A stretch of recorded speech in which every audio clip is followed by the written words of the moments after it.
सावित्री देवी की उम्र 68 साल हो चुकी थी, लेकिन उनके दिन की शुरुआत घर की किसी नौकरानी से भी पहले होती थी। सुबह 5 बजे उठकर पूरे घर की साफ सफाई करना, सबके लिए नाश्ता बनाना और अपनी इकलौती बेटी नेहा के सोकर उठने का इंतजार करना उनकी रोजमर्रा की दिनचर्या बन चुकी थी। सावित्री जी के पति के निधन के बाद उन्हें लगा था कि उनकी पढ़ी लिखी बेटी बुढ़ापे में उनका सहारा बनेगी। इसी उम्मीद में उन्होंने बेटी और दामाद को अपने ही घर में रहने की जगह दे दी थी, लेकिन हुआ इसके बिल्कुल विपरीत। बेटी और दामाद ने उन्हें उनके ही पुश्तैनी घर में एक बिना पगार वाली आया और नौकरानी बनाकर रख दिया था। उनका बूढ़ा शरीर अब इन भारी कामों से थकने लगा था, लेकिन उनकी बेटी को इस बात से रत्ती भर भी फर्क नहीं पड़ता था। नेहा और उसका पति राजेश दोनों ही बहुत अच्छी नौकरी करते थे और लाखों रुपए महीने का कमाते थे। उनके पास पैसों की कोई कमी नहीं थी, लेकिन उनकी नीयत में बहुत खोट था। वे जानबूझकर घर में कोई काम करने वाली बाई नहीं लगाते थे, क्योंकि उनका मानना था कि जब घर में मुफ्त का काम करने के लिए माँ बैठी है तो बाहर वालों को पैसे क्यों दिए जाएं। सावित्री जी दिन भर रसोई में पसीना बहाती और रात को जब थक कर अपने कमरे में जाती तो उनके पैरों में भयंकर दर्द होता था। लेकिन बेटी ने कभी भूल कर भी अपनी माँ के पैरों में तेल लगाना तो दूर, ये भी नहीं पूछा कि माँ तुम ठीक तो हो। उल्टा वो हर बात पर अपनी माँ को ताने मारती रहती थी। सबसे बड़ी विडंबना तो ये थी कि जिस बड़े से आलीशान घर में नेहा और राजेश अपना रुतबा दिखाते थे, वो घर असल में सावित्री जी के पति की मेहनत की कमाई से बना था।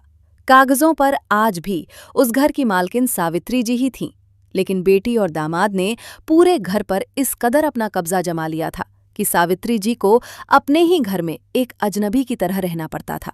उन्हें घर के सबसे छोटे और सीलन भरे कमरे में रखा गया था, जबकि बाकी के बड़े कमरों में दामाद ने अपना ऑफिस और जिम बना लिया था।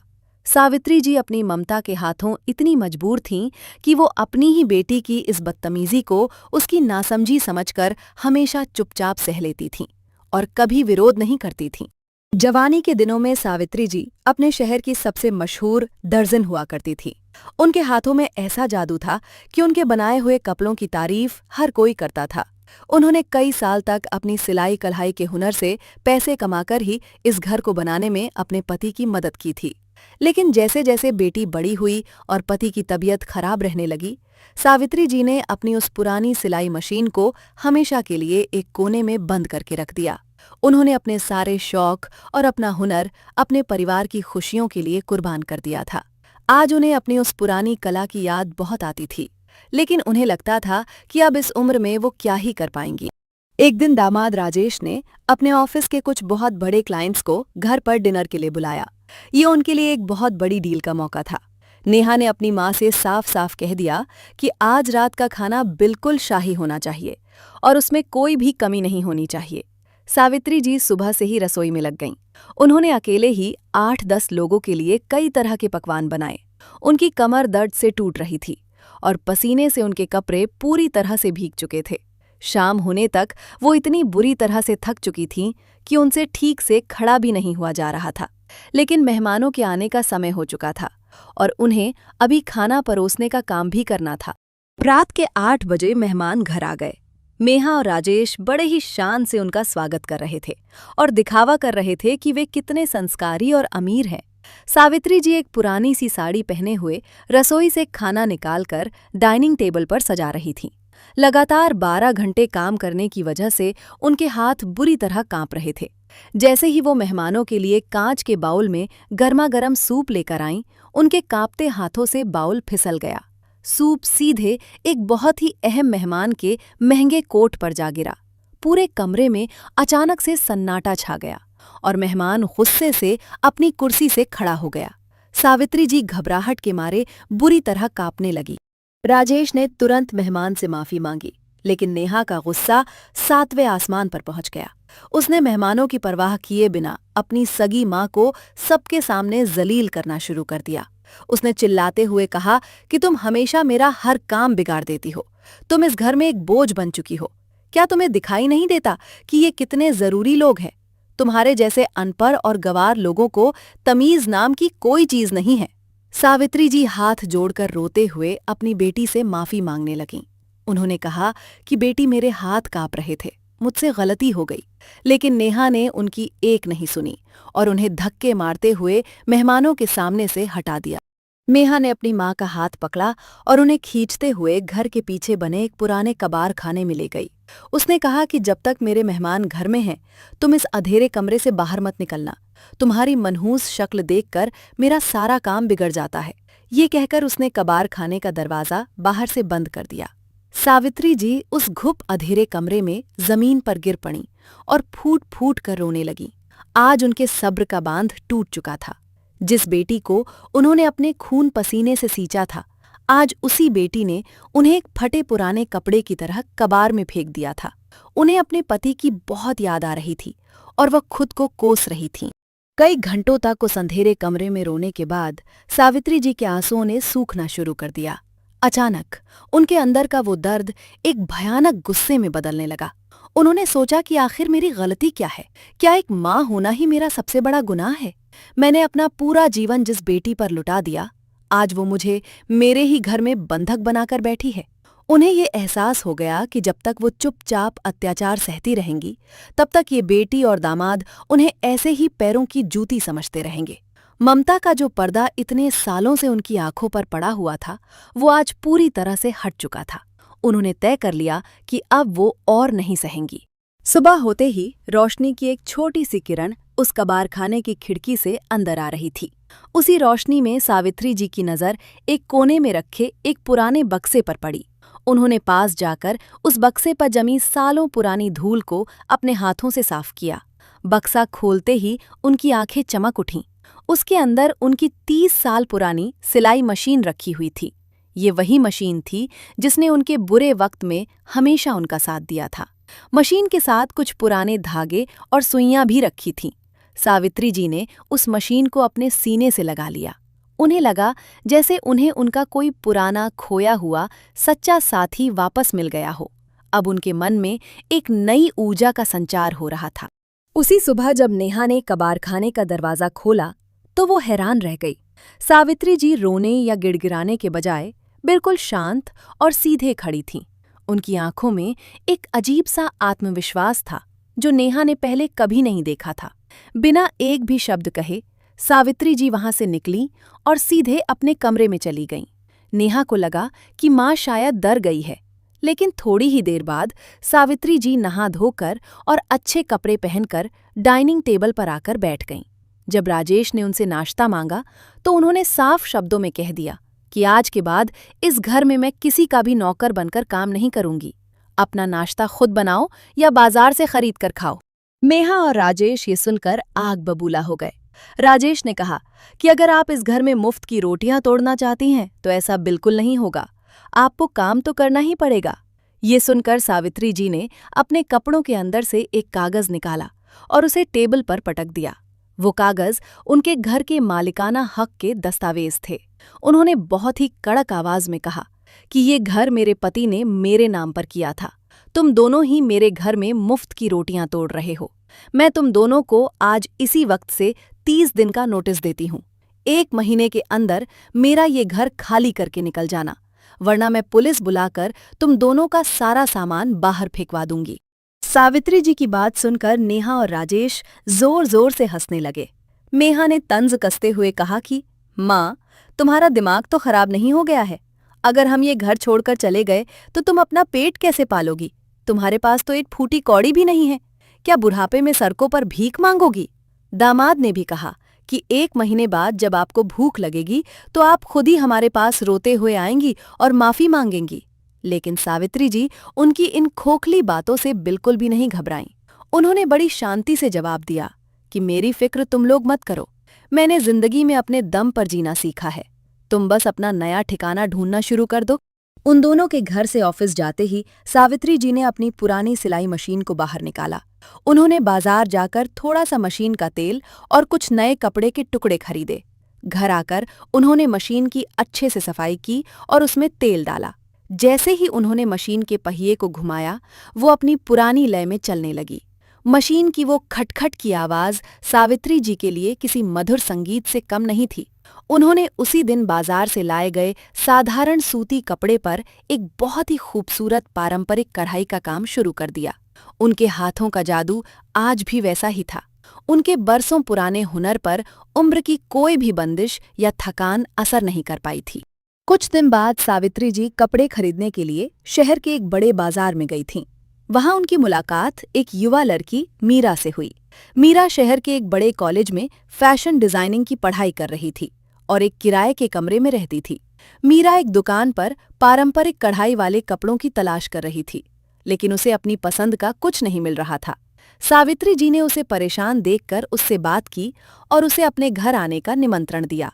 अगले दिन जब मीरा सावित्री जी के घर पहुंची और उसने उनका बनाया हुआ वो कढ़ाई वाला सूती सूट देखा तो वो पूरी तरह से हैरान रह गई। उसने कहा कि आंटी, ऐसा शानदार काम तो आज के समय में बड़े बड़े डिजाइनर भी नहीं कर पाते। मीरा ने सावित्री जी को सुझाव दिया कि उन्हें अपने इस अद्भुत हुनर को दुनिया के सामने लाना चाहिए। उसने कहा कि आजकल इंटरनेट और सोशल मीडिया का जमाना है। लोग हाथ से बने पारंपरिक कपड़ों के लिए मुंह मांगी कीमत देने को तैयार रहते हैं। सावित्री जी को पहले तो थोड़ा संकोच हुआ, क्योंकि उन्हें इन नई तकनीकों के बारे में कुछ भी नहीं पता था। लेकिन मीरा ने उन्हें भरोसा दिलाया कि वो इस काम में उनकी पूरी मदद करेगी। मीरा ने तुरंत अपने फोन से सावित्री जी के बनाए हुए उन कपड़ों की कुछ बहुत ही खूबसूरत तस्वीरें खींची और उन्हें सोशल मीडिया पर एक नया पेज बनाकर अपलोड कर दिया। ये सावित्री जी की एक नई जिंदगी की शुरुआत थी। सोशल मीडिया पर तस्वीरें अपलोड होने के सिर्फ 2 दिन बाद ही चमत्कार हो गया। सावित्री जी की उस अनोखी और बारीक कढ़ाई ने लोगों का दिल जीत लिया था। उन्हें इंटरनेट के माध्यम से 5 नए कपड़ों के ऑर्डर मिल गए। ये देखकर सावित्री जी की खुशी का कोई ठिकाना नहीं रहा। उन्होंने दिन रात एक करके अपनी पुरानी मशीन पर उन ऑर्डर्स को तैयार करना शुरू कर दिया। इस बीच नेहा और राजेश घर में आते जाते उन्हें ताने मारते रहते थे। वे कहते थे कि बुढ़ापे में दर्जी का काम करके कौन सा महल खड़ा कर लोगी। लेकिन सावित्री जी ने उनकी किसी भी बात का जवाब नहीं दिया। वो अपना पूरा ध्यान सिर्फ और सिर्फ अपने काम की बारीकियों पर लगा रही थीं। देखते ही देखते 30 दिन का समय पूरा हो गया। सावित्री जी ने सुबह उठते ही नेहा और राजेश से कहा कि तुम्हारे दिन पूरे हो चुके हैं, अब अपना सामान उठाओ और मेरे घर से बाहर निकल जाओ। दामाद को लगा कि बुढ़िया सिर्फ धमकी दे रही है, इसलिए उसने अकड़ते हुए कहा कि हम कहीं नहीं जा रहे हैं, जो करना है कर लो। सावित्री जी ने बिना कोई बहस किए सीधा पुलिस स्टेशन फोन कर दिया। कुछ ही देर में पुलिस की गाड़ी उनके दरवाजे पर खड़ी थी। पुलिस को देखते ही दोनों के होश उड़ गए। कानूनी तौर पर घर सावित्री जी का था, इसलिए पुलिस ने सख्त हिदायत दी कि अगर आधे घंटे में घर खाली नहीं किया तो दोनों को गिरफ्तार करके हवालात में डाल दिया जाएगा।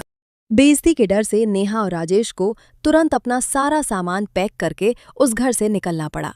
इतने कम समय में उन्हें कोई अच्छा घर नहीं मिला, इसलिए उन्हें शहर के बाहर एक बहुत ही छोटे और सीलन भरे किराए के फ्लैट में जाना पड़ा। अब नेहा को अपने सारे काम खुद करने पड़ रहे थे। सुबह उठकर खाना बनाना, झाड़ू पोछा करना और फिर ऑफिस भागना उसके लिए किसी बुरे सपने जैसा हो गया था। दूसरी तरफ राजेश भी इस अचानक आई परेशानी से बहुत चिड़चिड़ा हो गया था। दोनों पति पत्नी के बीच अब रोज छोटी छोटी बातों पर भयंकर झगड़े होने लगे थे। उन्हें पहली बार ये एहसास हो रहा था कि घर को संभालना और बिना नौकर के जीना कितना मुश्किल काम होता है। उधर सावित्री जी की जिंदगी ने एक नई रफ्तार पकड़ ली थी। उनका काम इतना मशहूर हो गया कि शहर के एक बहुत बड़े बुटीक की मालकिन उनके घर खुद चलकर आईं। मालकिन ने सावित्री जी के काम की बहुत तारीफ की और उन्हें अपने बुटीक के लिए मुख्य डिजाइनर के रूप में काम करने का प्रस्ताव दिया। सावित्री जी ने ये प्रस्ताव स्वीकार कर लिया।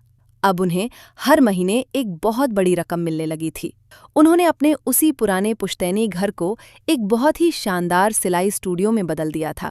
उन्होंने अपने साथ काम करने के लिए 4 और जरूरतमंद औरतों को भी नौकरी पर रख लिया था। अब वो किसी की मोहताज नहीं थीं, बल्कि खुद दूसरों का सहारा बन चुकी थीं। समय का चक्र हमेशा घूमता है। राजेश के ऑफिस में उसका बर्ताव अपने से छोटे कर्मचारियों के साथ हमेशा खराब रहता था। जिस घमंड में उसने अपनी सास का अपमान किया था, उसी घमंड में उसने एक दिन अपने बॉस के साथ बहुत बुरी तरह से बदतमीजी कर दी। इसका नतीजा ये हुआ कि कंपनी ने राजेश को तुरंत नौकरी से निकाल दिया। उसके ऊपर गाड़ी और घर के महंगे सामान की ईएमआई का बहुत भारी कर्ज था। नौकरी जाते ही उनके सिर पर मुसीबतों का पहाड़ टूट पड़ा। नेहा की अकेली की कमाई से उनके आलीशान खर्चे पूरे नहीं हो पा रहे थे। बैंक वालों ने कर्ज ना चुकाने पर उनकी गाड़ी भी जब्त कर ली। अब उनके पास पछतावे के अलावा कोई और रास्ता नहीं बचा था। जब भूखे मरने की नौबत आ गई और हर तरफ से दरवाजे बंद हो गए, तो नेहा को अपनी उस माँ की याद आई जिसे उसने कबार में फेंक दिया था।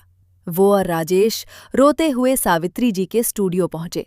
वहां का नजारा देखकर उनकी आंखें फटी की फटी रह गईं। जिस माँ को वे भिखारी समझ रहे थे, आज वो एक मालकिन की तरह अपनी कुर्सी पर बैठी थीं और कई लोग उनके नीचे काम कर रहे थे। नेहा दौड़कर अपनी माँ के पैरों में गिर पड़ी और जोर जोर से रोने लगी। उसने कहा कि माँ, मुझे माफ कर दो, हम पूरी तरह से बर्बाद हो गए हैं। राजेश की नौकरी चली गई है और हमारे पास खाने तक के पैसे नहीं हैं। हमें वापस अपने घर में रहने की जगह दे दो, हम आपके पैर दबाएंगे। सावित्री जी ने बहुत ही शांति से अपने पैर पीछे खींच लिए। उन्होंने कहा कि जब मुझसे सूप गिरने पर मैंने माफी मांगी थी, तब तुमने मुझे घर के अंधेरे कबाड़ खाने में बंद कर दिया था। आज तुम वही सूप खुद पी रही हो जो तुमने मेरे लिए बनाया था। मैं तुम्हारी माँ जरूर हूँ, लेकिन अब मैं कोई बेवकूफ़ औरत नहीं हूँ जिसे तुम लोग अपने मीठे आंसुओं से बेवकूफ़ बना सको। मेरे घर के दरवाजे तुम्हारे लिए हमेशा के लिए बंद हो चुके हैं। तुम लोगों ने मुझे इंसान नहीं बल्कि एक इस्तेमाल करने की वस्तु समझा था। अब मेरी जिंदगी में तुम दोनों के लिए कोई जगह नहीं है। ये सुनकर नेहा और राजेश के पैरों तले जमीन खिसक गई। उन्हें ऐसी उम्मीद नहीं थी। राजेश ने हाथ जोड़कर कहा कि माँ जी, हम सड़क पर आ गए हैं, कम से कम कुछ पैसे ही उधार दे दीजिए ताकि हम अपना गुजारा कर सकें। सावित्री जी ने अपने पर्स से 50,000 रुपए निकाले और उनके सामने रख दिए। उन्होंने कड़क आवाज में कहा कि ये पैसे मैं तुम्हें एक माँ के रूप में नहीं बल्कि एक व्यापारी के रूप में ब्याज पर उधार दे रही हूँ। तुम्हें ये पैसे मुझे 6 महीने के अंदर ब्याज समेत लौटाने होंगे। इसके लिए तुम्हें मेरे वकील के सामने कागजों पर हस्ताक्षर करने होंगे, वरना मैं तुम्हारे खिलाफ भी कानूनी कार्रवाई करूंगी। ये जिंदगी का वो कड़वा सबक था जिसने उन दोनों का घमंड हमेशा के लिए चकनाचूर कर दिया था। वे रोते हुए वहां से चले गए। नमस्कार दोस्तों, मैं हूं आपकी अपनी दोस्त और कहानीकार सावित्री जी की। इस कहानी ने आज हमें एक बहुत ही गहरी बात सिखाई है। बुढ़ापा कोई कमजोरी नहीं होता और ना ही माँ बाप कोई इस्तेमाल करने की चीज होते हैं। अगर इंसान के अंदर कुछ कर गुजरने की सच्ची लगन हो तो उम्र का कोई भी पड़ाव उसे रोक नहीं सकता। बुरा वक्त सिर्फ इसलिए आता है ताकि हम खुद की असली ताकत को पहचान सकें। दोस्तों, मुझे पूरी उम्मीद है कि आपको मेरी सुनाई हुई ये कहानी बहुत पसंद आई होगी और इससे कुछ नया सीखने को जरूर मिला होगा। अगर आपको मेरी आवाज और ये प्रेरणादायक कहानी अच्छी लगी हो तो प्लीज मेरे इस चैनल को अभी सब्सक्राइब कर लें ताकि हम आगे भी जुड़े रहें।